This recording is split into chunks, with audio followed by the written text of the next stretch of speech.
Pakistani space programme اور رہبر one جب 5 پاکستانی سائنسدانوں نے صرف 9 ماہ میں پاکستان کو خلائی قوت بنا دیا۔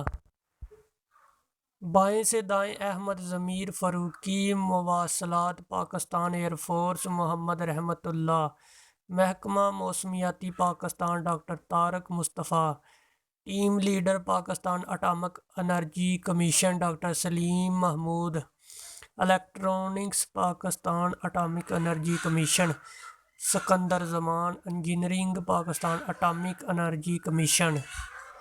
سن 1962 پاکستانی سائنسدانوں نے پہلا موسمیاتی راکٹ رہبر اول آج کے دن فضا میں روانہ کیا تھا۔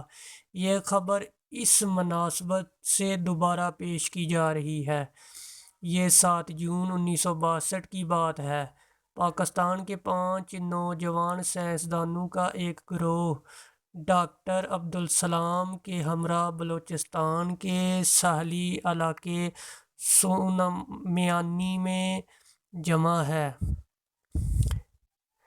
مئی 1998 میں بلوچستان میں کیے گئے نیوکلیئر دھماکوں سے 36 سال قبل اس دن بلوچستان کی سرزمین ایک اور سائنسی تجربہ ہونا تھا۔ یہ تمام سائنسدان پاکستان کے پہلے راکٹ کو خلا میں بھیجنے کی تیاری کر رہے ہیں۔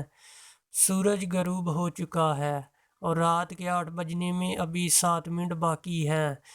پھر کاؤنٹ ڈاؤن شروع ہوتا ہے 3 2 1 اور پاکستان کا پہلا راکٹ رہبر ون کامیابی سے بالائی فضا میں لانچ ہو کر اپنے بعد آنے والے مزید راکٹس کے لیے ایک رہبر بن جاتا ہے۔ صرف یہی نہیں، اس لانچ کے ساتھ ہی پاکستان مسلم دنیا سمیت جنوبی ایشیا کی وہ پہلی قوت بنا جس نے کامیابی سے خلائی تجربہ سر انجام دیا۔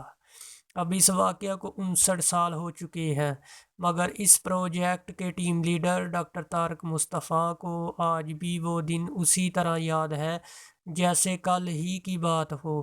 یہ پروجیکٹ کیسے شروع ہوا، پاکستان یہ مقصد کیسے حاصل کر پایا اور ٹیم کو اس دوران کیا کیا چیلنجز درپیش رہے، یہ میرے وہ سوال تھے جن کی وجہ سے میں 6 دہائیوں بعد اس ٹیم کے ارکان کی تلاش میں نکلا۔ ڈاکٹر طارق جب مسکراتے ہوئے اپنے بزلہ سنج اور باوقار انداز میں گفتگو کرتے ہوئے اس دور کے بارے میں بتا رہے تھے تو خلائی سائنس کے اس صحافی نے خود کو یکایک اسی دور میں پایا۔ آیا آپ بھی میرے ساتھ اس سفر پر چلیے۔ دوسری عالمی جنگ کا اختتام ہو چکا ہے۔ جنگ کا میدان اب زمین کی بجائے خلا کی طرف منتقل ہو چکا ہے۔ جنگ کی نوعیت بھی اب ایک دوسرے کے ہتھیاروں کے ذریعے نقصان پہنچانے کی بجائے معاشی اور سائنسی میدان میں پیچھے چھوڑ دینے میں بدل چکی ہے۔ روس اور امریکہ ایک دوسرے کو خلائی دوڑ میں نیچے دکھانے کے درپے ہیں۔ سن 1961 میں جب پاکستان کے اس وقت کے فوجی حکمران جنرل ایوب خان امریکہ کے دورے پر تھے تو ان کے سائنسی مشیر اعلیٰ نوبل انعام یافتہ ڈاکٹر عبدالسلام بھی ان کے ہمراہ تھے۔ ڈاکٹر طارق مصطفیٰ اس وقت کو یاد کرتے ہوئے بتاتے ہیں کہ وہ اس وقت پاکستان اٹامک انرجی کمیشن سے وابستہ تھے اور ٹریننگ کی غرض سے امریکہ میں مقیم تھے۔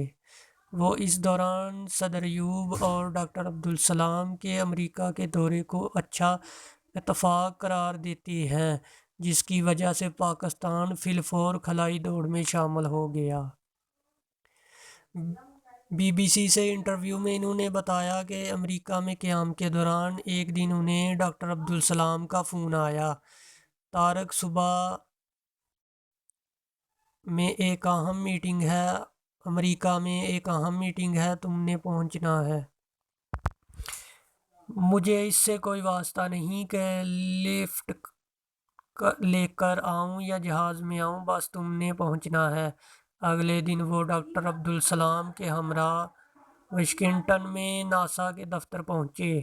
وہاں وہ حکام نے اس پاکستانی وفد کے سامنے بحر ہند کے اوپر موجود فضا کے متعلق ڈیٹا نہ ہونے کی مشکل رکھی۔ ناسا نے پیشکش کی کہ وہ بحر ہند کے آس پاس کے ممالک کو راکٹ ٹیکنالوجی فراہم کرنے کو تیار ہے، صرف ایک شرط کے ساتھ کہ اس راکٹ سے جو بھی ڈیٹا حاصل ہوگا اس کا تبادلہ ناسا کے ساتھ بھی کیا جائے گا۔ یہ سن کر ڈاکٹر عبدالسلام ڈاکٹر طارق مصطفیٰ کی جانب مڑے اور پنجابی میں کہا، طارق تیرے کی خیال ہے؟ انہوں نے فوراً پنجابی میں جواب دیا، اے ہے تے ساڈا خواب پورا ہو جائے گا۔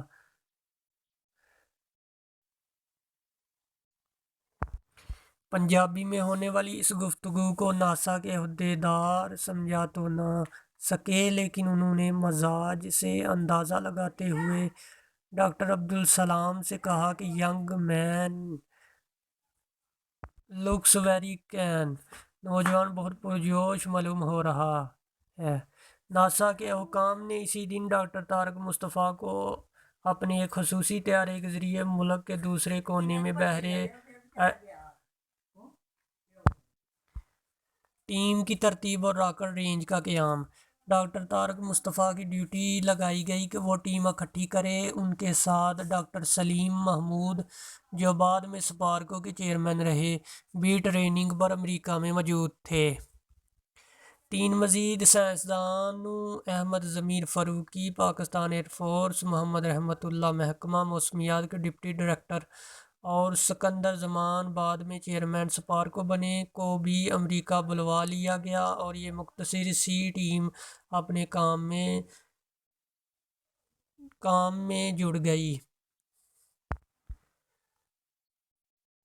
پاکستان نے جو تجربہ کیا تھا، تجربہ یہ کرنا تھا کہ راکٹ کے ذریعے فضا میں 50 سے 100 میل کی بلندی پر سوڈیم کے بخارات چھوڑے جائیں، جنہیں سورج کے غروب ہونے کے بعد افق کے نیچے سے آنے والی سورج کی روشنی سے منعکس ہونا تھا، اور اس کے بعد بلاڑی ہب اور کراچی ایئرپورٹ کے مقام پر کیمرے نصب کیے گئے، جنہوں نے بیک وقت بغیر 1 سیکنڈ کے وقفے کے ان بخارات کی تصاویر لینی تھی۔ اس مقصد کے لیے پاکستانی فضائیہ کے طیاروں میں استعمال ہونے والے جاسوسی کیمروں کو زمین پر نصب کر دیا گیا اور ان کو آپس میں منسلک کر کے بیک وقت تصاویر لینا ممکن ہو پایا۔ ان بخارات کی تصویر کا بغیر کمپیوٹر کی مدد سے کے طویل حسابات کے ذریعے تجزیہ کیا جانا تھا۔ اس ٹیم کے رکن اور بعد میں پاکستان کے space and research commission SUPARCO کے chairman doctor Saleem Mahmood B B C سے بات کرتے ہوئے بتایا کہ اس دن ٹیم میں بے چینی، جوش، جذبے اور خوشی کے جذبات کا ایک امتزاج موجود تھا۔ وہ بتاتے ہیں کہ رہبر 1 راکٹ 3 مرحلوں پر مشتمل راکٹ تھا اور ہر مرحلے کی کامیابی تکمیل کے بعد ٹیم کو خوشی بھی ہوتی ہے اور اس اضطراب بھی کہ اگلا مرحلہ کیسا رہے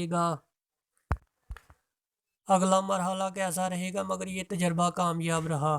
اس رات یہ تمام سائنسدان خوشی کے باعث سو پائے یا نہیں، اس سوال پر ڈاکٹر سلیم محمود ہنس دیے، اس رات بھی ہم لوگ جلدی سو گئے تھے کیونکہ اس راکٹ لانچ کے بعد ہمیں اگلا راکٹ 4 دن بعد 11 تاریخ کو ہی لانچ کرنا تھا۔ رینج کے مشکل حالات کے بارے میں بتاتے ہوئے وہ کہتے ہیں کہ وہ ایک مشکل مقام تھا اور ہر وقت گرمی کے ساتھ ساتھ سانپوں اور بچھو کے خطرے کا بھی سامنا کرنا پڑتا تھا۔ ایک دن تو کنٹرول روم میں داخل ہوئے تو سامنے میز پر ایک سانپ پہلے ہی اپنی جگہ